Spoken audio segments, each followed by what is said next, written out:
Podcast ITEPOL. Saludos, soy Caco de ITEPOL y hoy en la sección de podcast contamos con Fran Molín. Fran es investigador predoctoral de la Facultad de Psicología en la Universidad de Valencia.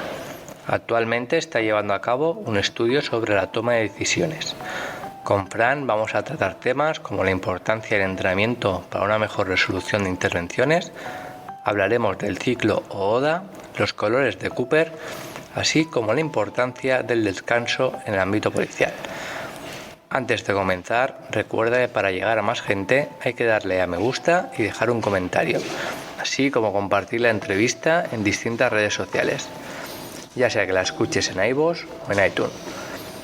Y si quieres beneficiarte de los diversos convenios que ITEPOL mantiene con otros sectores policiales, así como de los próximos cursos, puedes darte de alta en la web de ITEPOL en el apartado Afíliate.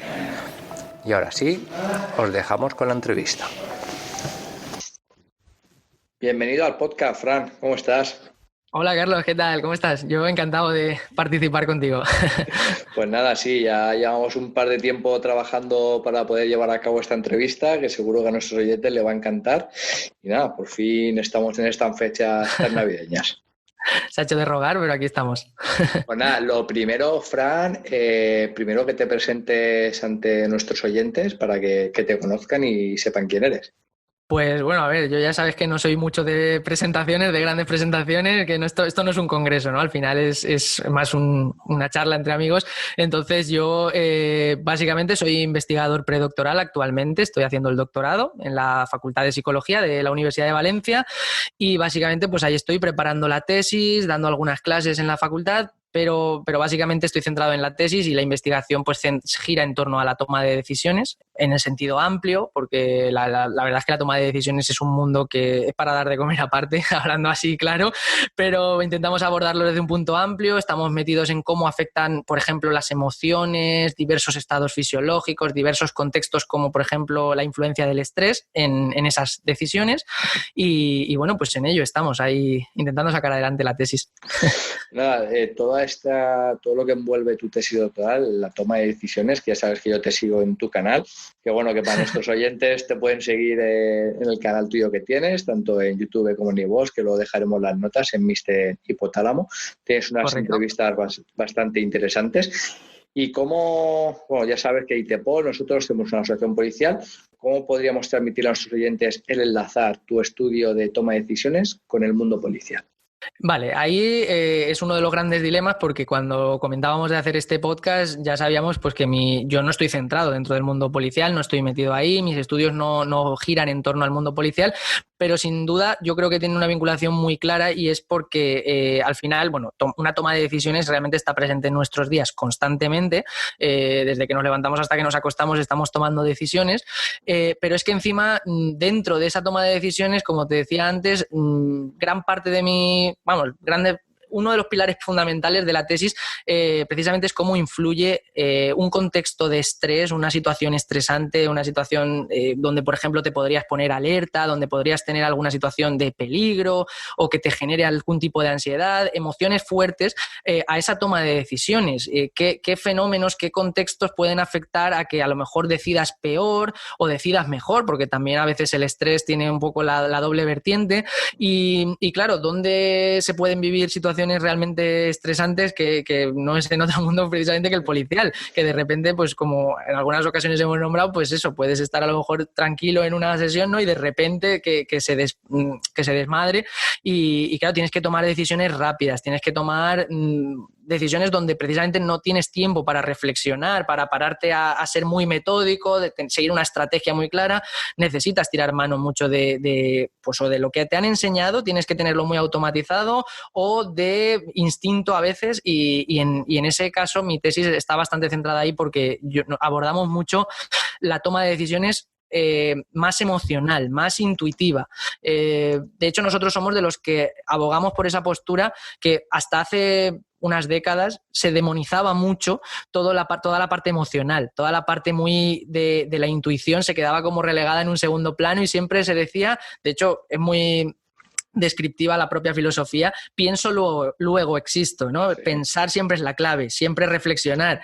Y las emociones, ¿qué pasa con ellas? Que nos han traído hasta aquí, las compartimos con la gran mayoría de organismos vivientes. Las emociones son necesarias y son muy importantes en este tipo de decisiones de bajo estrés o rápidas que hay que tomar en el día a día. Claro, además influye sobre todo, ¿no?, el estado de ánimo, que luego hablaremos también del policial a la hora de interactuar y de tomar una buena o una mala decisión. Uh-huh. Como bien sabes, en el ámbito policial hay un estudio de toma de decisiones conocido como el ciclo OODA de John Boyd, ¿vale?, de los años 50, ¿vale? Uh-huh. ¿Cómo ves actualmente ese ciclo relacionado actualmente? ¿Vale? Si podría estar obsoleto, ¿qué se le puede extraer de ese estudio?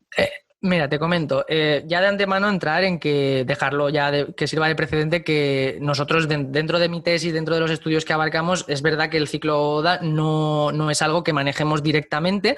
De hecho, cuando estuvimos hablando y demás, estuve también intentando indagar un poco más para que no me pillase de cero esto, y estuve comprobando que efectivamente el ciclo OODA habla de observar, orientar la atención y ya decidir y seguir un curso de acción, digamos, ¿no? Eso sería un poco la síntesis para ubicar sobre este ciclo. Claro, este ciclo podría estar y no estar obsoleto según el enfoque que tengamos de este ciclo. Si el ciclo lo entendemos puramente como algo consciente, como algo muy, muy metódico, como volviendo a la misma terminología, algo muy reflexionado, muy consciente, es decir, como que nosotros tenemos que seguir esos pasos casi voluntariamente, como seres conscientes que somos, quizás sí que podría quedar un poco desfasado, porque precisamente muchas de las decisiones que tomamos en realidad están en un segundo plano, vienen de nuestro inconsciente y por tanto separar lo que es la decisión del curso de acción podría quedar un poco obsoleto porque muchas veces va de la mano. Es decir, el curso de acción es la propia decisión, no es una decisión que nosotros la hemos tomado y hay te dejo caer aquí porque esto es un poco a mí cuando descubrí esto me explotó un poco la cabeza. Hay incluso congresos enteros destinados, por ejemplo, a tratar sobre lo que llaman el free will, el libre albedrío, sobre si realmente nosotros tenemos libre albedrío cuando decidimos o es una postura más al estilo Richard Dawkins, el gen egoísta, nuestra biología, la que decide por nosotros y luego nosotros racionalizamos a posteriori. Ahí hay todo un mundo muy complejo. Y entraríamos en grandes debates. Pero por otra parte, creo que este ciclo, el ciclo OODA, entendido desde un punto de vista más amplio, sí que sería perfectamente aplicable a cómo realmente funcionan las decisiones, en el sentido de que uno, incluso cuando está sentado en el sofá viendo la tele o simplemente de forma pasiva, realmente está observando. Podríamos entender que está observando el entorno y a lo mejor no estás mirando nada en concreto, pero bueno, mientras no estés durmiendo o con la conciencia alterada de algún modo, estás observando. Estás con los ojos abiertos y pueden pasar estímulos visuales. A partir de ahí, se suele hablar de que no hay percepción sin atención. Por eso lo de la orientación, ¿no? De hecho, hay una respuesta muy puramente biológica que se le llama respuesta de orientación, cuando, por ejemplo, un estímulo en el entorno capta la atención porque destaca de algún modo, porque tiene algún componente llamativo, sorprendente, emocional, y de repente, pues imagínate, estamos contemplando un paisaje y de repente se oye un disparo, se oye una explosión. Automáticamente nosotros nos focalizamos sobre eso. Eso sería la orientación. Y eso es muy, muy, muy intuitivo. Nadie te tiene que formar en eso. Tú oyes un estruendo y automáticamente tú te focalizas en eso. Con lo cual, hasta aquí, todo genial. ¿Dónde te digo que hay que matizar ahí? Que los siguientes pasos a lo mejor es donde habría que matizar bastante el ciclo. Pues en el hecho de que tú a lo mejor prestas atención sobre esa explosión y el ciclo propone que tú decides qué vas a hacer y luego tomas acción. Esto es donde a lo mejor en la realidad sería discutible, podría estar muy solapado. A lo mejor tú echas a correr, a lo mejor antes de decidir correr, ¿sabes? Es como que tu propia biología podría llevarte a una respuesta de lucha o de huida y después ya empiezas a pensar el por qué he hecho esto o debería haber hecho lo otro. Pero en cierta manera, pues sí, serían un poco las fases de un ciclo decisional.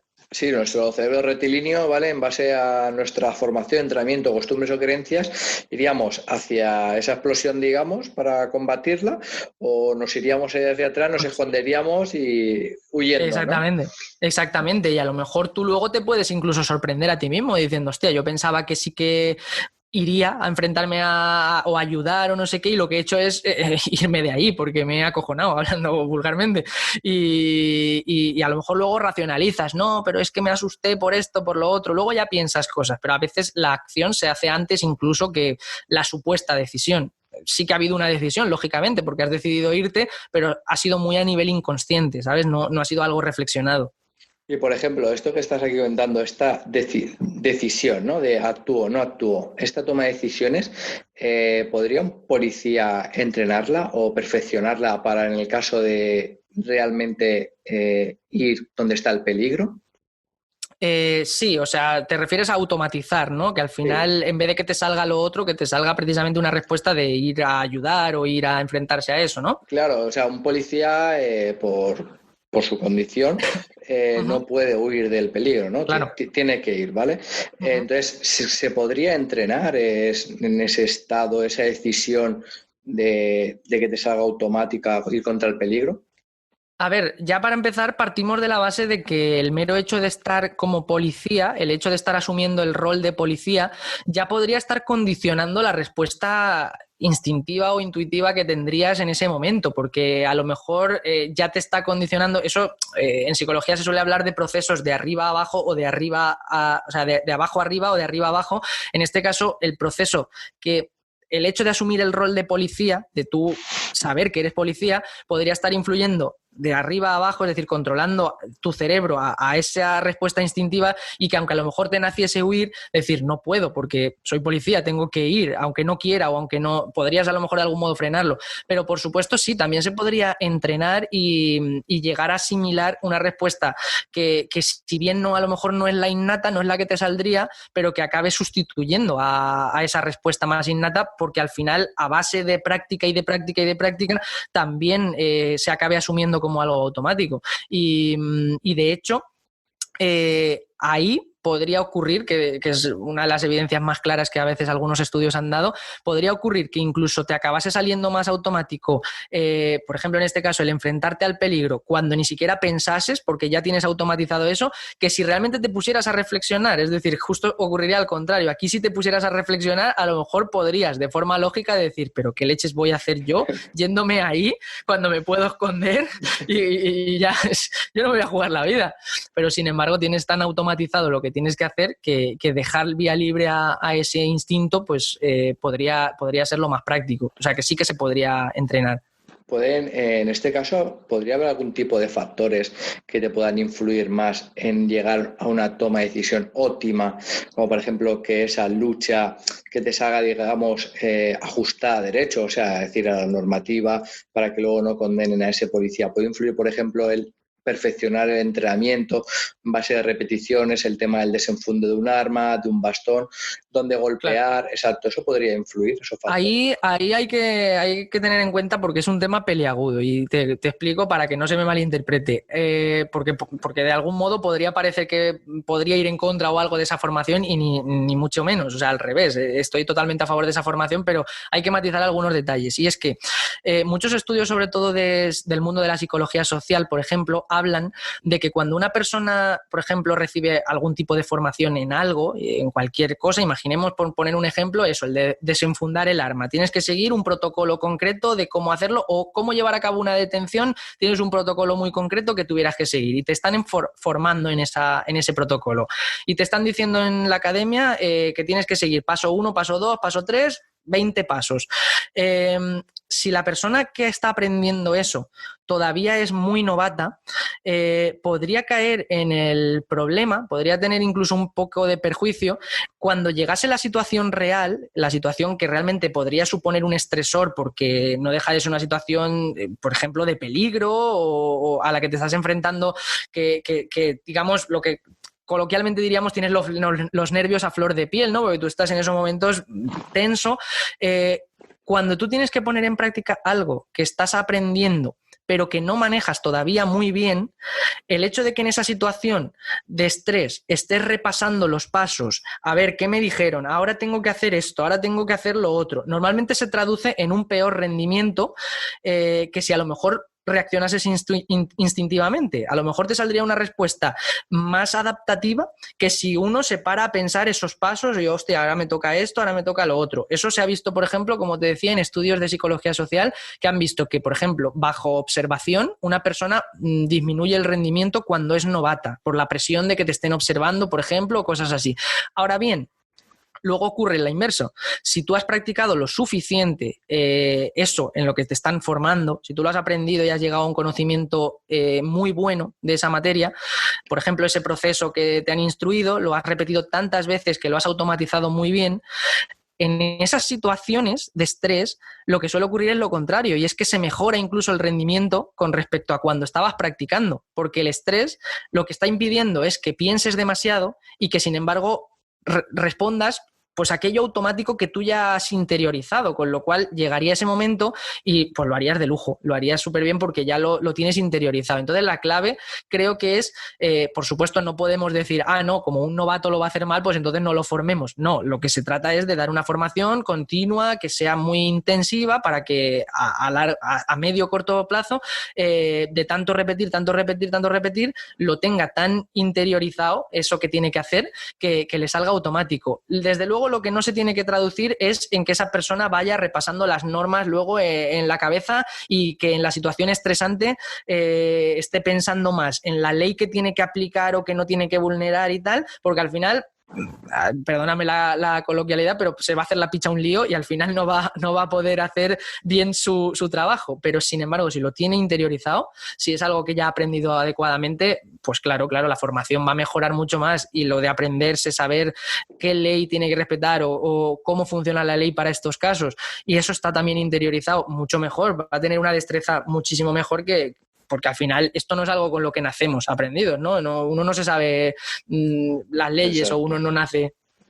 Claro. Entonces, por ejemplo, un factor negativo puede ser una persona que no sea veterana, que lleve poco tiempo, ¿vale? Uh-huh. Un principiante. Entonces, lo recomendable sería el trabajar, ¿vale? De forma constante, de forma repetitiva, una serie de pasos que vaya poco a poco asimilándolos, sin Correcto. Dejar de entrenar, ¿vale? Sobre todo al principio, y cuando ya digamos que tenga una cierta formación, ya poder midiendo otros factores, ¿vale? Donde se pueda complicar un poquito la situación, ¿vale? Digamos, Correcto. Por ejemplo, en el tema policial se hace mucho entrenamiento, digamos, con Redman, ¿vale? Donde se puede interactuar con él en todo tipo de intervenciones, ¿vale? Luego, pues, en tema de armas, pues es trabajar con Airsoft, con Simunition y demás. Entonces, todo este tipo de entrenamientos se hacen poquito a poco hasta llegar a un nivel óptimo, ¿vale? Que sería lo que extrapolándolo al mundo policial. Claro, y además tú lo has dicho muy bien, justamente el tema de la progresión, el hecho de que puedas ir ampliando dificultades conforme vas manejando bien el paso anterior, porque quizá en este caso desbordar demasiado con nueva información o cosas más complejas cuando todavía de base no manejas lo anterior, en este caso podría ser contraproducente por el hecho de que al final te va a tambalear todo. Vale la pena ir más progresivamente, pero que aquellos conocimientos que se adquieran lleguen a tener una destreza. Pues como ocurre el símil muy sencillo es como cuando uno está aprendiendo a conducir. Al principio vas en la autoescuela y para cambiar de marchas tienes que hacerlo todo de forma muy consciente. Luego llega un punto en el que uno conduce de forma totalmente automática. Y de hecho a veces lo haces peor cuanto más piensas en eso que quieres hacer. Hay evidencias de pianistas, por ejemplo, profesionales que tienen ya virtuosos del piano, que a lo mejor han hecho contrastes de un mismo pianista tocar una pieza musical como lo haría habitualmente ya, porque con su destreza, ¿no? Y hacer lo mismo, tocar la misma pieza, pero haciéndole que preste atención a los movimientos que está haciendo, a las teclas que está pulsando. Y comete muchos más errores cuando es consciente de lo que está pulsando que cuando lo hace ya de forma automática. Es señal de que cuando uno adquiere esa destreza, casi esa memoria motriz, esa memoria que ya está, evidentemente está todo en el cerebro, pero al final esas uniones con el músculo, que al final son automatismos que creamos, ahí es cuando mejor va a rendir, en este caso un policía. Entonces, pues pasito a pasito, insistiendo y por supuesto, pues claro, con formación de calidad, que eso no me cabe duda que seguro que la reciben. Sí, sería lo que sería el trabajo de la memoria muscular, ¿vale? A la hora de extraer un arma, pues sacar un bastón y demás. Entonces, bueno, quedarnos con esos conceptos de un entrenamiento progresivo, ¿vale? Correcto. Y con lo que estás diciendo, de luego con el tiempo que lo vayas repitiendo, ¿vale? Uh-huh. Para poder interiorizarlo. Correcto. También yo aquí me gustaría destacar, porque esto sí que tiene una vinculación muy directa con los estudios que nosotros estamos llevando a cabo, y es el hecho de que siempre, como decía antes, se ha hecho mucho énfasis en la necesidad de reflexionar, en la capacidad de tomar decisiones muy estratégicas, muy planificadas, y siempre con esa prioridad de que seguir esa estrategia siempre te va a llevar a una mejor decisión. Pongamos el caso de, como te decía, pues tienes que realizar una detención, por ejemplo, y tienes una serie de pasos que seguir y parece que siempre, pues a lo mejor si tienes que decidir entre hacer A o B, pues lo mejor va a ser siempre cuando te puedas parar a pensar qué hago, A o B, qué consecuencias puede tener A, qué consecuencias puede tener B, etcétera, etcétera. Eso siempre parece que se ha priorizado como el mejor curso de acción a la hora de decidir, siempre es reflexionar. Pero cada vez se habla más del término de heurísticos, que para los que no conozcan el término, básicamente hace referencia a atajos mentales. Atajos mentales para tomar decisiones rápidas. Serían simplemente pues formas de, en lugar de pararse a reflexionar tanto, nuestro cerebro toma esos atajos y a lo mejor si tienes que decidir entre dos cosas, pues es más fácil pararse a reflexionar, pero tú sabes que en el día a día muchas de las decisiones no se componen de 2 o 3 opciones. Tienes miles de cursos de acción para elegir, con consecuencias desconocidas, son situaciones ambiguas. ¿Cómo te paras a sopesar eso? ¿Cómo te paras a hacer una estrategia ahí? Pues muchas veces nuestro cerebro recurre a esos atajos, a esos heurísticos que tienen mucho de componente emocional, mucho de, oye, pues yo tendré 1000 cosas para elegir, pero es que justo esta es la que parece más peligrosa y a lo mejor vale la pena que yo priorice evitar esto antes que centrarme en las otras 999 opciones. Entonces, se ha visto que esos heurísticos, esos atajos, la postura clásica era la de evitarlos, porque siempre que se pueda evitar un heurístico y priorizar una decisión más estratégica, siempre supuestamente te iba a llevar a mejores decisiones. Pero ahora se está viendo que no, que esos heurísticos, esos atajos en el mundo real en realidad son adaptativos, porque en el mundo real tú no tienes la opción de decidir, tú no le puedes decir a un delincuente, espérate un segundo, espérate que voy a reflexionar. Que voy a reflexionar, dame tiempo muerto. Voy a sacar el manual, voy a llamar a mi profesor. Correcto, a ver qué es lo mejor y voy a ponderar oye, ¿tú con qué probabilidad me vas a disparar si yo te hago esto? ¿Sabes? No puedes tomar esas decisiones tan reflexionadas. Entonces, en el mundo real, esos heurísticos, esos atajos, se ha visto que son muy adaptativos y han llegado a tal punto que ahora ya se habla de formar en esos heurísticos. Entonces, yo, por ejemplo, no conozco dentro del mundo policial si se han hecho en este caso estudios en relación a esto, pero sí que sé que, por ejemplo, pues algo tan sencillo como en el mundo de las urgencias de los hospitales, un cardiólogo, por ejemplo, podría llegarle un paciente con síntomas de un infarto, por ejemplo, y podría hacer un montón de pruebas que al final le llevasen a valorar si tiene que pasar por quirófano o no. Pero si a lo mejor tiene que hacer todas esas pruebas, a lo mejor se le queda en el sitio ese paciente. Entonces se vio que recurriendo a simplemente observar un pequeño síntoma o dos que son como los más determinantes de que hay más riesgo inminente, te puedes ahorrar todas esas pruebas y si esos síntomas se cumplen, tomar una decisión rápida, decir, cumple esto y cumple esto, pues vamos para allá, vale la pena curarse en salud, vamos a meterlo a quirófano y vamos a tal. Entonces, igual que eso se ha visto en el mundo en este caso de la salud, estoy seguro de que se podría dentro del mundo policial observar, pues a base de ensayo y error y a base de las múltiples experiencias que hayáis vivido, observar dentro de una situación de riesgo, por ejemplo, cuáles serían las pistas clave, esos detonantes que en lugar de pararte a reflexionar demasiado, si esos detonantes están presentes, una persona ya con solo identificar eso dijera, tengo que hacer esto, ya está, me han formado en esto, que si yo veo esto, por decirte un ejemplo, yo veo un bulto en la chaqueta derecha, o sea, en el lado derecho, pues a lo mejor es un paquete de tabaco o a lo mejor es una pistola, pero si ya la experiencia me ha dicho que de 20, 19 veces ha sido una pistola, pues a lo mejor cuando veas un bulto en la chaqueta, en vez de pararte a pensar qué hago con este tío, pues me voy al primero a por este, porque puede ser riesgo de que me saque una pistola, por ejemplo. Sería conveniente identificar esas pistas, digamos, esos detonantes. Sí, para ese atajo utilizar que esos ves, ese atajo que hace referencia, lo ves, lo visualizas en este caso, no sabes, ves un bulto, pues si hay 3 o 4 que tienes que identificar, cachear, primero a por ese, se le presta más atención, manos arriba, sin dejar de ver a los otros, que nunca se sabe, manos arriba, manos atrás, se le coge, se le cachea y quitarnos esa duda, ¿no? Porque en el mundo policial correcto. no hay nada peor que quedarse con la duda en una intervención. ¿Vale? Exacto, no, sería tal cual lo que estás comentando, es decir, siempre, nunca puedes al final prescindir del resto de pasos que a lo mejor tengas que seguir, porque no por centrarte en ese vas a dejar de lado a si hay otros a los que tienes que cachear o demás, pero sí que es cierto que este era un ejemplo tonto, pero podrían darse mil casos más, ¿no? Tienes que hacer una evacuación, tienes que ayudar a cualquier cosa.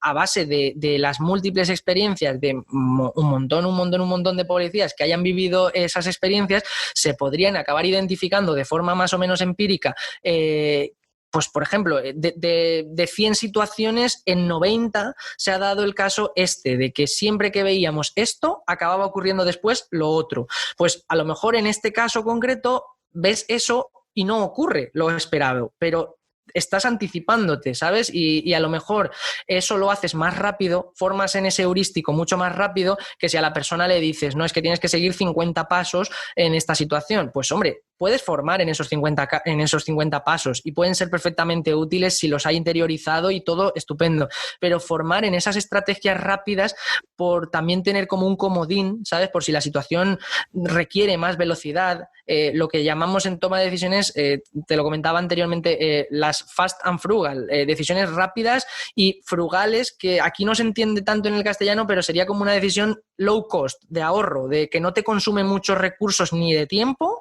ni a nivel cerebral de tener que estar quemando mucha energía para pensar, sino que es algo rápido, dicho y hecho. Vale, perfecto.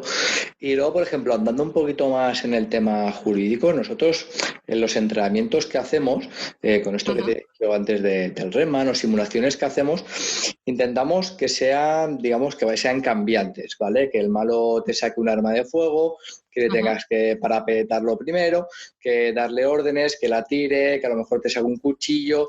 Son constantes, ¿vale? Vayan evolucionando un poquito.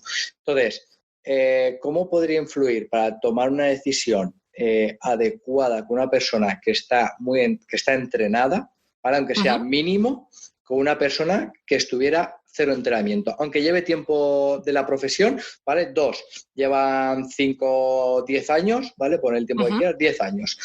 Y 1 sí que ha entrenado, aunque sea poquito, y sí que ha trabajado ese sistema de cambios, de sacar el arma de fuego, llevártela a la funda, o sea, esa memoria muscular que hablabas antes, sí. ¿vale? Y luego ver como el malo que tira el cuchillo, que te obedece o que te saca un cuchillo de forma repentina. ¿Cómo cambiaría ese policía que lo ha entrenado y ese policía que no lo ha entrenado a la hora de intervenir? A ver, en este caso justamente sería muy relevante comentar el hecho de que, por ejemplo, cuando nosotros nos movemos, un simple movimiento como podría ser lo que tú estás diciendo de sacar la pistola, realmente tú estás reclutando músculos, que a lo mejor pueden parecer muy sencillos, o sea, puede parecer que uno cuando va a sacar la funda dice, bueno, estoy moviendo todo el brazo. Bueno, estoy moviendo el brazo, pero estoy moviendo cantidad de músculos que están en nuestras manos, en el antebrazo, en el bíceps, en el tríceps, pero que también hay un movimiento ya no solo del brazo, sino que también estás haciendo un movimiento a lo mejor a nivel de cintura, cadera, zona abdominal. Estás reclutando una cantidad de músculos muy grande. Entonces, sabemos que en general, a la hora de moverse, sin ir más lejos, sé que tú estás también al tanto de todos estos temas porque también te gusta mucho el entrenamiento físico y demás. Se ha hablado recientemente en las últimas décadas del entrenamiento más funcional, más adaptado precisamente a movimientos que puedas hacer en el mundo real. En este caso, pues por ejemplo, algún movimiento que pudiera asemejarse a el sacar la pistola de verdad o directamente, como supongo que hacéis, sacar una pistola real haciéndole el movimiento y demás.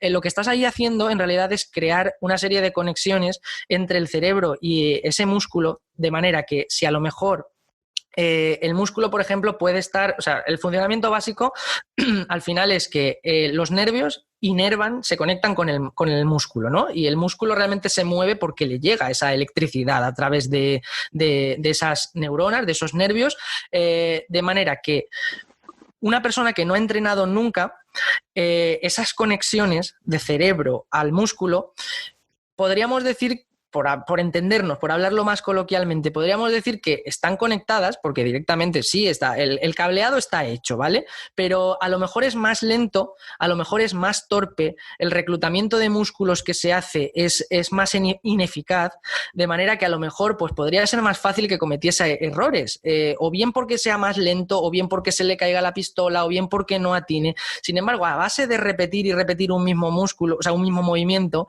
las conexiones que llegan desde el cerebro hasta esos músculos que se van a activar cuando se hace ese movimiento, realmente se están generando nuevas conexiones y las que ya estaban formadas se están están entrenándose, están realmente perfeccionándose. A lo mejor requieren menos, para entendernos fácilmente, a lo mejor requerirían que una menor energía para activarse, requerirían un menor tiempo, las respuestas serían más rápidas, más eficientes. Si a lo mejor por ejemplo, varias fibras musculares se tienen que activar para mover la mano.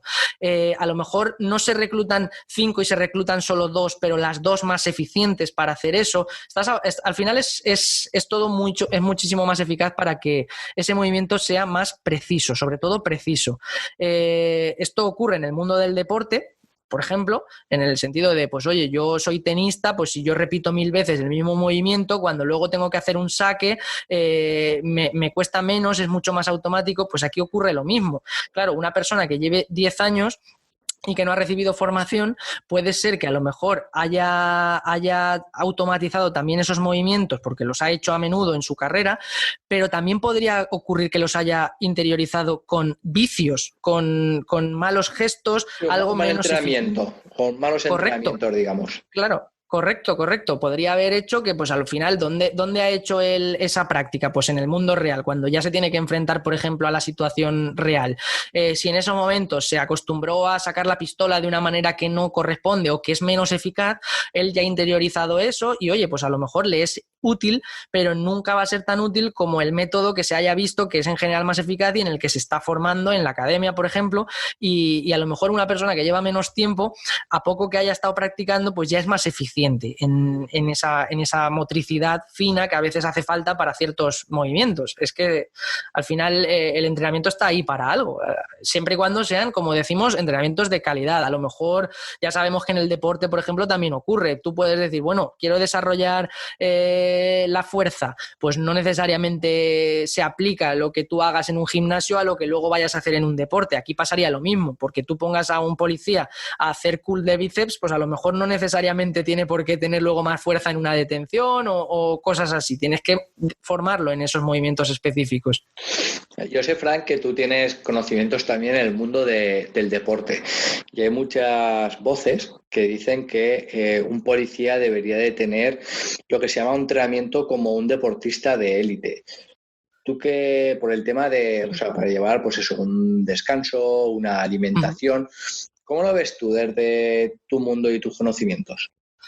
A ver, yo estoy de acuerdo en que sin duda alguna, a lo mejor en algunas ocasiones lo hemos comentado, no puede ser que en el día a día pudiera no ser tan exigente como un deportista de élite, porque te puedes pasar a lo mejor muchos días, me imagino, donde a lo mejor no tienes una necesidad no tienes de repente una situación donde pues sí que tengas que llevar a cabo una detención, donde sí que tengas que perseguir a un delincuente o donde sí que tengas que ejercer la fuerza por algún motivo, pero puede ocurrir que de repente sí que se dé ese caso. Y entonces, para esos momentos tú tienes que estar preparado. Y claro, realmente no es algo programado encima, no es algo como un deportista de élite que sabe que tiene X torneos, X partidos que jugar. Aquí puede ser totalmente de forma sorpresa, Sí, ¿sabes? exacto. De repente Puedes estar un servicio de 8 o 10 horas sin hacer nada, lo normal, que luego de repente claro. te entra un servicio y además nada más entrar o nada más tomarte el almuerzo o la merienda y tener una detención complicada, ¿vale? Que enseguida te Claro. tienes que activar, subir las pulsaciones, etcétera. Claro, por eso te digo que aún más, como es algo precisamente ambiguo, que puede de repente ocurrir o no ocurrir, la filosofía en realidad me recuerda un poco, aunque yo no soy muy partidario, pero me recuerda un poco al CrossFit, que precisamente te hablan de que tienes que estar preparado ante cualquier situación que pueda ocurrir en la vida. Digo que no soy muy partidario por la poca especificidad que tienen y demás. Creo que sería mucho mejor llevar a cabo entrenamientos pues, específicos para las secciones que hagan falta, en este caso para policías. Pero sí que en parte la filosofía se aplica un poco y es que tienes que estar preparado para lo peor. Entonces, evidentemente, no sé si es al nivel de un deportista de élite en el sentido de la rigidez que requiere un deportista de élite, porque al final su vida pura y dura es ese deporte, y aquí, como estamos diciendo, pues a lo mejor un día tienes una exigencia muy grande y otro día, y luego te pasas 3 que no, pero claro, si de repente se ocurre esa exigencia grande, al final uno tiene que estar preparado, porque se supone que es para lo que estás ahí, estás... Exacto, entonces puede no ocurrir, pero ¿y si ocurre? Con lo cual... Lo lógico es que sí y que se formase, ojo, también vamos más allá. Yo creo que aquí sería especialmente relevante que ya no solo hablásemos de entrenamiento a nivel físico, a nivel de cómo moverme o de resistencia, por ejemplo, aeróbica, porque tengo que perseguir a alguien y demás, sino hablar de esa gestión del estrés, de formación también incluso a nivel psicológico, cómo una persona puede enfrentar esa situación, porque al final tú puedes estar, como hablábamos antes, formando a un policía pues tienes que seguir estos pasos o tienes que tomar estas decisiones o tienes que hacer la detención de esta manera y esta es la postura que tienes que poner y esto tal. Pero claro, eso si se forma en una situación en frío, lo que llamaríamos en frío, no se tiene por qué traducir a cómo funciona un cerebro en caliente, cuando de repente estás en esa situación drástica donde no tienes tiempo para pensar, donde estás nervioso, donde puede también la persona reaccionar de una manera imprevista y tú tienes que adaptarte. Son situaciones muy ambiguas. Entonces, esa gestión del estrés también hay que entrenarla. Sí, yo te escuché una entrevista que hiciste a una profesora de la universidad, Patricia Mesa, se tocaba todo este tipo de temas, el tema de la salud mental, el descanso, una buena alimentación y demás. ¿Cómo crees que, sabes que tenemos pues, turnos que son rotatorios, que a lo mejor hoy trabajar de mañana, el otro de tarde, o trabajar varios días de tarde, luego descansas otros y trabajar de noche, ¿vale? Vas ahí, el ciclo circadiano, ¿vale? Sí. Son fluctuantes, lo tienes ¿vale? desajustado, claro. Exacto. ¿Cómo influye sobre todo también el descanso en el mundo a la hora de tomar una buena decisión? A ver, tú piensas que hablamos de cansancio y descanso, pero puedes generalizarlo a cualquier otro estado fisiológico, a tener hambre, a tener sed, a estar excitado sexualmente. Cualquier estado fisiológico que te influya, que en este caso, por volver a lo que tú me comentabas, al cansancio, va a influir sin duda alguna a cómo tomamos una decisión y cómo gestionamos una situación, por ejemplo, de riesgo, por el mero hecho de que... A mí me gusta mucho este enfoque. Este enfoque se le conoce como el embodied brain, que traducido al español vendría a ser algo así como el cerebro encuerpado. O sea, es que es rara la traducción, sería como el cerebro en el cuerpo, ¿vale? Entender el cerebro en conjunto con el organismo. ¿Por qué? Porque hasta hace no mucho siempre se ha estudiado el cerebro como en aislamiento, como si tú lo sacases de su parcelita de aquí del cráneo y directamente te lo llevases a una caja y dijeras, bueno, a ver, ¿cómo funciona la memoria? ¿Cómo funcionan las emociones? ¿Cómo funciona tal? Pero todo eso, estudiado en aislamiento, sirve de poco porque realmente ese cerebro está dentro de un organismo que está lleno de hormonas, que está lleno de un montón de sustancias químicas que, por ejemplo, cuando uno tiene sueño, pues por ejemplo la percepción es distinta y al final nosotros funcionamos en base a nuestra percepción del mundo. Todos tenemos la realidad delante, pero percibimos nuestra realidad. Entonces, nunca va uno a tomar decisiones igual cuando está en un estado fisiológico X, llámalo cansancio, llámalo hambre, llámalo estresado, como sea, va a modificar mucho el modo en que tomamos decisiones. Nuestros estudios, por ejemplo, recientemente se va a publicar, nos lo han aceptado hace poquito, en una revista que se llama Ansiedad, Estrés y Afrontamiento, sería la traducción al español, donde lo que hemos encontrado precisamente es que las personas que, por ejemplo, están bajo estrés, nosotros hemos encontrado que asumen más riesgos. Por ejemplo, esto es algo que es drástico, por ejemplo, en este mundillo precisamente de la policía. Podría ser importante. Entiendo porque toman peores decisiones. No necesariamente, es que aquí es donde entraríamos. Depende, si el contexto requiere que asumas más riesgos, pues en este caso te va a salir bien, pero si el contexto te lleva a que por haber asumido riesgos acabas liándola, puede ser malo. Es decir, aquí no estamos juzgando si ese riesgo, esa asunción de riesgo va a ser buena o mala. Solo llegamos a la conclusión de que están asumiendo más riesgos. Concretamente podríamos hablar de que si tú, por ejemplo, en una situación bajo estrés tienes que decidir entre A o B y la opción B conlleva algún riesgo, a lo mejor en una situación fría tú no la elegirías porque dices, no, yo no me arriesgo. Pero a lo mejor bajo esa situación de estrés, como si se amortiguase el miedo a perder. De hecho, la conclusión nosotros la sacamos sobre la aversión a las pérdidas, porque los seres humanos, por lo general, se habla de que nuestra percepción tiene aversión a las pérdidas. Nosotros, por ejemplo, si ganamos 50 euros, nos produce alegría, pero si perdemos 50 euros, no es proporcional lo que nos jode. O sea, nos jode más perder esos 50 euros que la alegría que nos daría ganarlos. Esa aversión a las pérdidas condiciona muchas de nuestras decisiones. Nosotros parece que nos movemos más por evitar perder más que por querer ganar.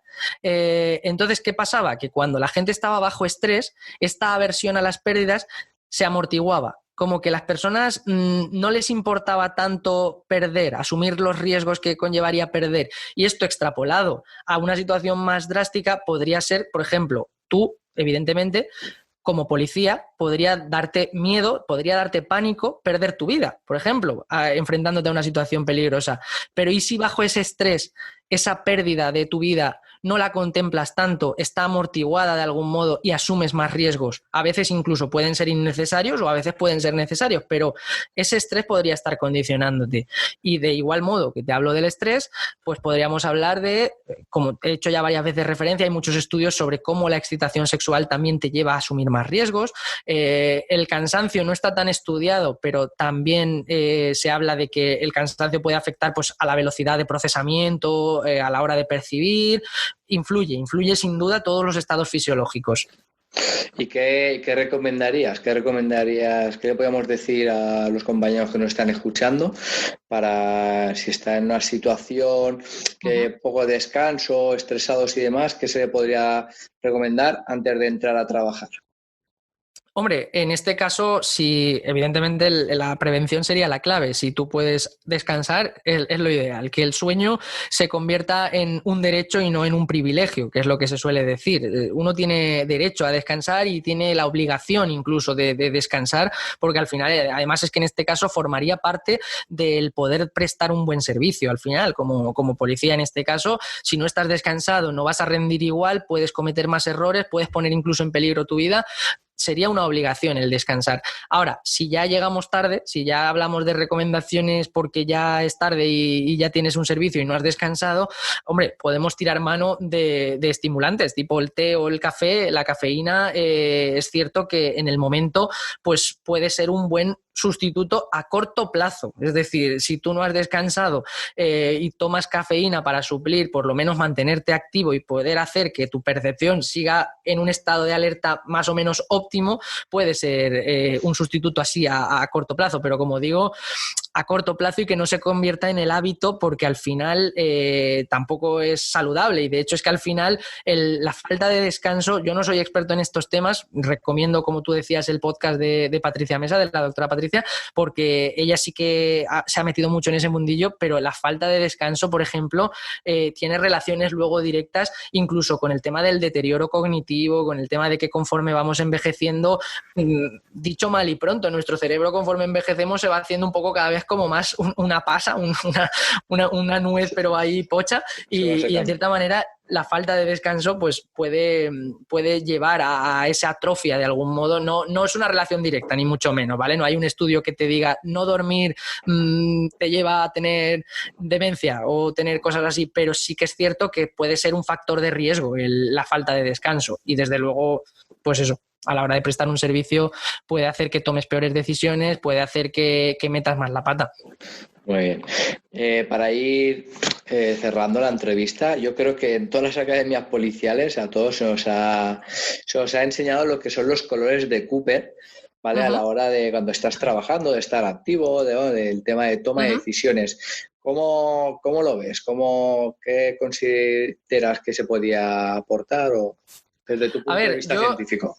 Con respecto a los colores de Cooper, ya te lo comenté cuando hablábamos de las preguntas, que no es algo en lo que yo esté metido, porque sinceramente no sé si realmente, de hecho, desconozco si es porque esto forma parte más del mundo policial o si realmente dentro del ámbito de la toma de decisiones también se suele enseñar más a menudo, pero desde luego desde mi enfoque no lo habíamos contemplado. Pero sí que estuve indagando un poco y desconozco el modo en el que lo enseñan en las academias, pero sí que cuando lo vi pues me resultó interesante, porque al final va en la línea de lo mismo que te hablaba anteriormente. Se habla como de diferentes fases, ¿no? Desde casi la inconsciencia o la inconsciencia plena, ¿no? Un estado que podría ser incluso de somnolencia, o incluso una persona que esté en coma que no tiene estado de conciencia, y progresivamente va subiendo el estado de alerta, ¿no? Hasta llegar a una alerta máxima, ¿no? Sería algo así, si no me equivoco. Sí, estamos en color blanco, ¿vale? Que vas ahí como si fueras feliz patrullando, ¿no? Que no te percatas en nada. Luego estarías el amarillo, el naranja, el rojo, el negro, ¿vale? Para a ver cómo vas evolucionando y en qué nivel en qué color es el que deberías de mantener, ¿no? Que también muchos dicen que si te mantienes en los colores altos, que llega un momento que puedes ir estresado y que tampoco puedes ir en los colores de abajo, porque es como que te da igual, ¿no? Lo que pueda pasar en el exterior fuera del coche, claro, o a la hora de actuar. Claro, pues básicamente por eso es lo que te decía, que dentro de esos estados, dentro de esos niveles, que luego, pues por supuesto, los escalones al final se cuentan como elementos separados y al final forman parte de un continuo, que al final es difícil a veces poner la separación entre uno y otro, pero por supuesto tienen mucha relevancia en la toma de decisiones, en este caso, que es mi ámbito, por lo mismo de lo que hablábamos, por el hecho de que esa activación al final no es otra cosa que activación fisiológica. Es decir, cuando hablamos de un estado neutro, un estado tranquilo o en frío, como a veces se le llama, realmente es un estado en el cual, pues digamos, podríamos decir que estaríamos como en homeostasis, ¿no? Como en ese equilibrio interno donde pues todo está bien, aparentemente. Pero, por ejemplo, si de repente te vas a un estado de alerta máxima porque, por ejemplo, estás enfrentándote a un estresor que de algún modo vulnera esa homeostasis, que de algún modo te saca de esa zona de confort o que te hace tener que adaptarte de algún modo, tú no vas a decidir de la misma forma que lo harías cuando estás tranquilo. Al final, las hormonas que, por ejemplo, se están activando, por ejemplo, siempre se habla de que ante un estresor, una de las primeras respuestas estaría nuestro sistema nervioso simpático, que es el que básicamente de forma autónoma está empezando a lanzar ahí adrenalina, noradrenalina, está llevándonos a una respuesta rápida, bombeo del corazón, movilizar energía a los músculos y demás. Automáticamente, al poquito tiempo, el eje hipotálamo hipófiso adrenal, que es básicamente como la segunda respuesta ante el estrés, empieza a liberarse cortisol, hace que sigamos teniendo energía un poco más de tiempo. Estas respuestas puramente fisiológicas y que son totalmente naturales y que la tienen cantidad de organismos en el mundo, condicionan muchas de estas decisiones y en parte, pues como te decía antes, por ejemplo, cuando uno tiene esa respuesta ante el estrés, cuando se liberan esas adrenalina, noradrenalina, lo que encontramos, por ejemplo, si acudimos a estudios de resonancias magnéticas, por ejemplo, o estudios de neuroimagen en general, es que, por ejemplo, la amígdala cerebral está más activa cuando está en esa situación. Claro, si entendemos que esa amígdala, esa almendrita, que al final es una región súper chiquitita en el cerebro, en realidad es una de las principales regiones emocionales, una de las principales que se activa cuando, por ejemplo, hay una respuesta de miedo, cuando hay una respuesta de lucha, de ira, tanto para huir como para enfrentarse, es un elemento clave. Claro, si nosotros la tenemos preactivada, lo que nos podemos encontrar es que, por ejemplo, una persona esté hiperreactiva ante una situación donde a lo mejor uno tomaría una decisión con calma, todo, con toda la normalidad del mundo, de repente tú estás bajo estrés con esa amígdala preactivada, pues a lo mejor saltas a la más mínima, podrías tener una respuesta, podría ser, depende desde dónde lo enfocásemos, podríamos encontrarnos desde una respuesta mucho más agresiva porque a lo mejor no has controlado bien el estrés, o en el caso de lo que hablábamos, incluso una respuesta donde asumas más riesgos porque de repente seas más impulsivo. Podría afectarnos muchísimo ese estado de alerta y por tanto, por eso te hablaba antes de esa gestión del estrés, de que a lo mejor la típica de 1, 2 y 3 yo me calmaré, pues igual en este caso vale la pena antes de tomar una decisión equivocada, ¿vale? Antes de precipitarse. Entonces, sería lo correcto, pues oye, dependiendo del trabajo que estés desempeñando, ir bajando ese nivel de consciencia. Si estás en una intervención o vas de camino a una intervención, pues oye, si vas en amarillo, subir naranja, rojo, dependiendo del servicio que vas a encontrar. Si vuelves luego a dependencias, a la comisaría, si vas a, claro, pues eso, vas a almorzar, vas a merendar, a tu descanso, ¿vale? Pues oye, ya bajar del amarillo ya bajamos al blanco. Lo que pasa es que Lo que pasa es que lo que yo te iba a decir, por lo que me estás comentando ahora de subir o bajar niveles, a mí la sensación que me transmite esta escala de Cooper, estos colores de Cooper, es el tema de la linealidad, el tema de que, como tú me estabas hablando, es algo ascendente o descendente. Normalmente en psicología, y más en este tema de la activación, que en psicología se le conoce mucho con el arousal, el término arousal, no sé si lo habías oído hablar, hace referencia a esa activación cerebral, fisiológica. Se suele hablar siempre, no sé si lo conocíais, el término de la curva en U, que básicamente habla de que una activación hasta cierto punto puede ser óptima, pero una sobreactivación puede hacer que se disminuya el rendimiento, que sea algo peor. Eso se enseña sobre todo en el tema del estrés, ¿no? Que llega un punto que si sigue subiendo esa curva que decías, que si sigue subiendo el nivel de intensidad, lo que va a hacer es todo lo contrario. Va a decaer y va a generar el efecto contrario. Correcto, eso es a lo que iba, que yo, puestos a hablar de estos colores, y repito, desde la ignorancia de que no es algo en lo que yo me haya metido habitualmente, no sé las categorías hasta qué punto, si por ejemplo llegamos al máximo, al color rojo, no sé hasta qué punto se habla de un estado de alerta, pero todavía con control, o si ya se hablaría de una alerta de donde hay un desfase o donde ya pierdes el control.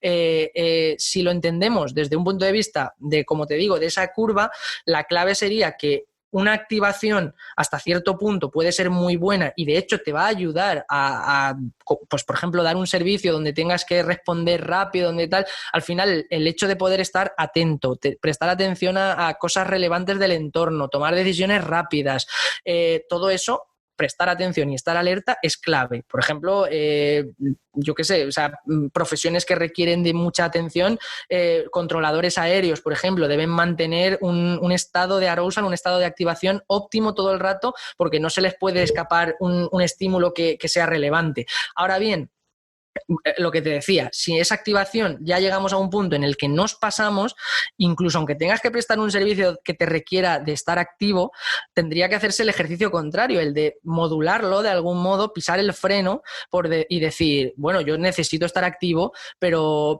hasta cierto punto, porque es que a lo mejor ahora me he pasado tanto de revoluciones que es que ahora ya no doy pie con bola, ahora ya tengo que hacer esto y sí, estoy súper activo, pero es una actividad que me impide, estoy tan nervioso, estoy tan ansioso que no puedo sacar la pistola adecuadamente, no sé ni cómo tratar a esta persona, no, ¿sabes? Se puede llegar a perder el control fácilmente si la activación se desborda de algún modo. Entonces ahí sería conveniente también lo que se conoce en el mundo policial o militar como esa respiración táctica, ¿no? Que también se hace sobre todo en muchos deportes de contacto, ¿vale? Es decir, vale, inspiro un par de segundos, tal, y me relajo, bajo las pulsaciones y seguimos, ¿vale? Sería eso Correcto, lo... sí. O sea, Claro. sí, o sea, tal cual. O sea, habrían diferentes métodos para gestionar ese estrés o esa activación. En este caso, lo que tú hablas de la respiración es muy útil porque de algún modo la respiración... a ver cómo explicarlo. Uno de los mayores controles a nivel fisiológico lo ejerce el nervio vago. El nervio, aunque curiosamente se llama nervio vago, que suena un poco feo, pero es que en parte sí, es una de las claves para intentar ayudar a relajarnos, porque tiene unas conexiones muy directas, bueno, directísimas, directamente con el sistema nervioso simpático y parasimpático. Entonces, precisamente la respiración lo que hace de algún modo es estar ejerciendo un control sobre ese nervio para que empiece a activarse el sistema parasimpático. Si el simpático activaba, el parasimpático, entendido vulgarmente, sería como un poco el que se encarga de desactivar o de relajarte un poco. Entonces, esa respiración está incidiendo en eso, está incidiendo en que de forma autónoma tu cuerpo se empiece a rebajar, las pulsaciones se relajen y todo vuelve un poco a ese cauce. Ahora bien, métodos hay muchos, es decir, están las respiraciones, está, por ejemplo, hay un método muy útil que a lo mejor para el mundo policial no sé si se enseñará, pero por ejemplo, la relajación progresiva de Jacobson, no sé si la conocías, es muy sencillo porque se trata de, por fases, ejercer presión, por ejemplo, empezar, por ejemplo, por una mano y decir, pues aprietas unos segundos con mucha fuerza y sueltas la mano y eres consciente de esa sensación de relajación en la mano después de haber apretado. Y eso lo vas repitiendo, por ejemplo, por fases. Pues ahora el brazo entero. Haces mucha fuerza, liberas durante una serie de segundos. Normalmente es bastante pautado. Pues 10 segundos apretando y ahora 5 segundos contemplando la relajación. Cosas así. Métodos así que son por así decirlo, para llevar en el bolsillo, ¿sabes? Cosas que en un momento dado no te tienes que sentar en una silla a respirar tal, sino que rápidamente, antes de tomar una decisión equivocada, dices, voy a apretar un momento el puño, unos segundos, suelto, soy consciente de eso te puede ayudar a relajarte. Hay muchos métodos de ese estilo. Sí, nosotros sobre todo en el tema de entrenamiento, porque a nosotros nos pasa con muchos alumnos que, lo que hablábamos antes, de que no están entrenados o que han empezado ahora, y a lo mejor colapsan, ¿no? Cortocircuitan, ¿no? Claro. Llegan a un nivel de excitación, de estrés, que les sobrepasa y, ¿vale? Y no pueden controlar la situación. Entonces hay que apartarlos, que respiren un par de segundos, que se relajen, tal, y volver otra vez a la escenificación para que a la hora de actuar esa toma de decisiones ya digamos que sea más comedida, claro, y más ajustada a la norma. Correcto, sí, es que es comprensible porque realmente es lo que estamos hablando.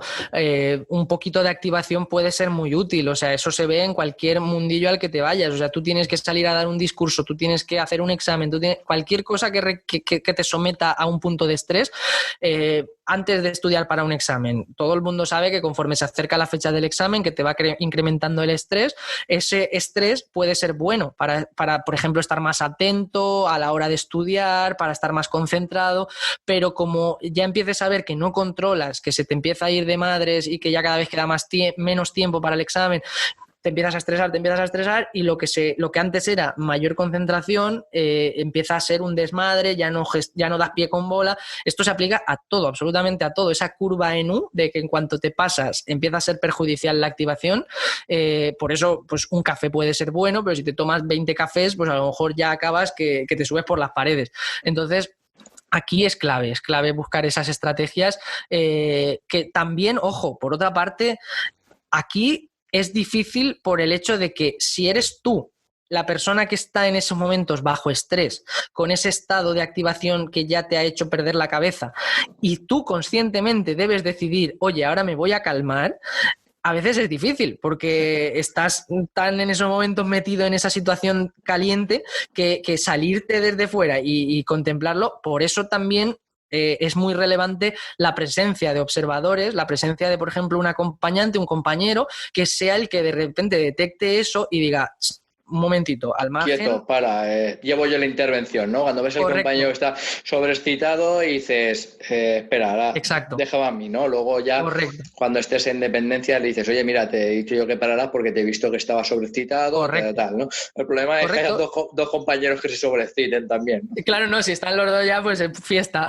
pero ahí está la cosa, que sí que es muy relevante en este caso el llevar un acompañante, porque en esas situaciones, de hecho, es que se ha visto muy a menudo que todo lo que a lo mejor una persona sola a la hora de tomar decisiones podría cometer errores precisamente por mucha impulsividad, se suele reducir cuando hay gente, cuando hay observadores, cuando se tiene que ya empezar a valorar entre varios.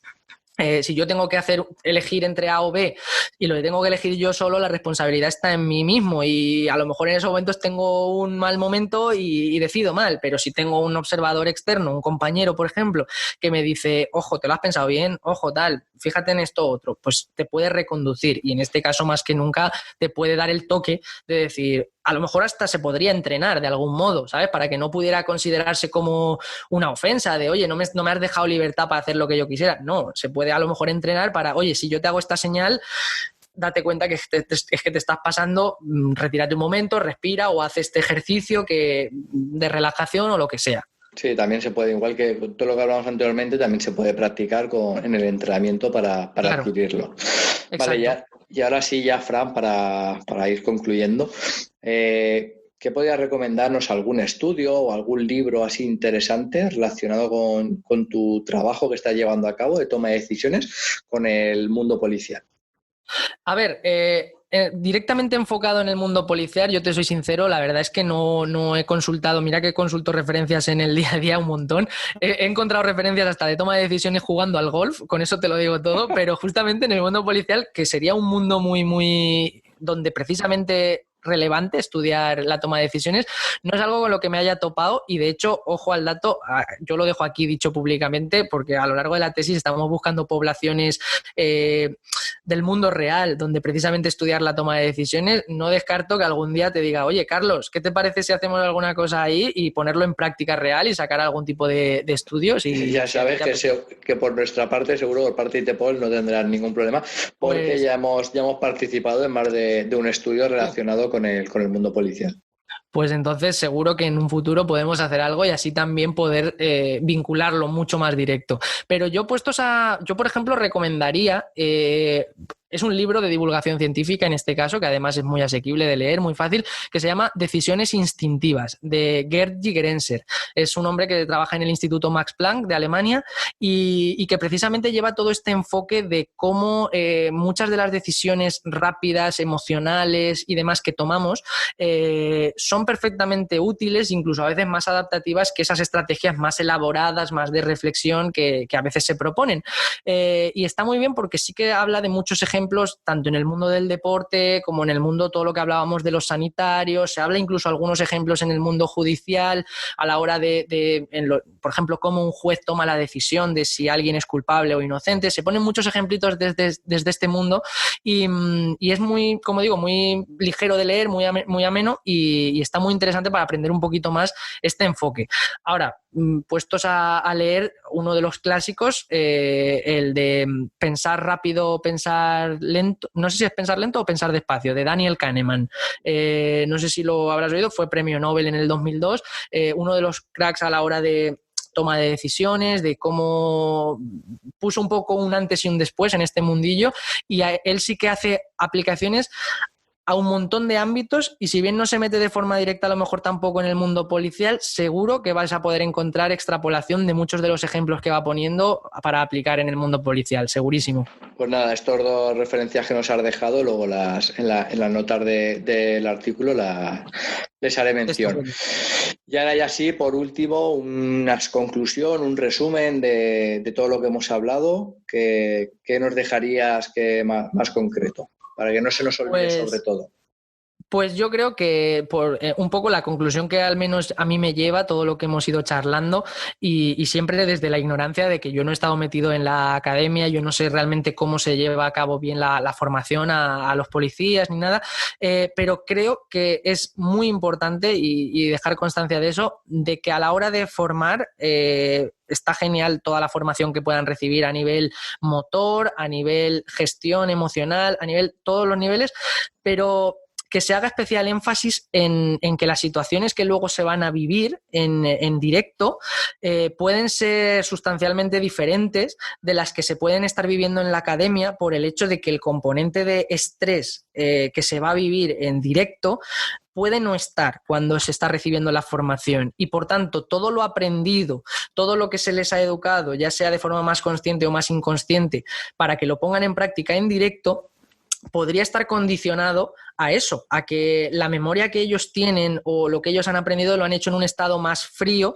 del que luego van a tener cuando estén ejecutando eso. Entonces, de algún modo sería interesante que esos entrenamientos se hicieran también, yo supongo que ya tendréis planes en esa línea, pero de algún modo estresando a las personas que están aprendiendo, que ya estén en situaciones, dicho así, me vas a permitir, puteándoles un poco, ¿no? Para que también aprendan a vivir en ese mundo, que luego realmente cuando lleguen al directo estén preparados también a afrontar esas condiciones estresantes. Sí, es lo que buscamos sobre todo, tanto el nivel como puede ser físico, el pegarse un sprint, unas flexiones, claro. El saltar sentadillas, etcétera, como intentar marearlo también un poquito mental, de que tiene que ir por esa habitación, por la otra, se le desconcierta lo que se va a encontrar y demás, es lo que se busca por lo que estás hablando. Pues eso es a lo que me refiero. Básicamente porque, como estábamos diciendo recurrentemente, no va a ser lo mismo cuando uno esté activo, cuando uno esté cansado, cuando uno esté con hambre, y con lo cual todas esas condiciones, digamos, estar preparado a que todo lo que has aprendido lo puedas poner en práctica y lo tengas tan automatizado en todos los distintos contextos a los que te puedas enfrentar, que siempre pueden haber cosas nuevas y que no hayas vivido, pero cuanto más abanico haya que hayas podido abarcar en esa formación, pues siempre va a ser mejor para que se pueda extrapolar a la situación real. Tener en cuenta, digamos, esa fisiología que es distinta cuando uno está pues en ese estado frío, en ese color blanco, ¿no? de Cooper, a que cuando uno está en rojo, que la verdad es que las hormonas que están influyendo son totalmente distintas, o por lo menos la intensidad de estas hormonas, y pueden condicionar mucho las decisiones que luego se tomen. Entonces, pues simplemente tener en cuenta esto. Pues nada, aquí a nuestros oyentes que entrenen, un entrenamiento adaptado a la realidad y lo que hablábamos antes también, sobre todo descanso y en una situación complicada que sepan regresar a la calma para que ese estresor no suba demasiado. No se desmadre. Muy bien. Pues nada, Fran, por nuestra parte ITPOL, muchas gracias por tu tiempo, por tus conocimientos y nada, lo dicho, lo que necesites, cualquier estudio, nosotros sin ningún problema, todo lo contrario. Pues un placer y lo tendremos en cuenta seguro desde la Universidad de Valencia, porque la verdad es que nos encanta poder llevar a cabo los estudios en población más real y es un mundo muy interesante, así que estaremos en contacto en un futuro. Muchísimas gracias por haberme invitado y un placer. Pues nada, Fran, nos vemos. Podcast ITPOL.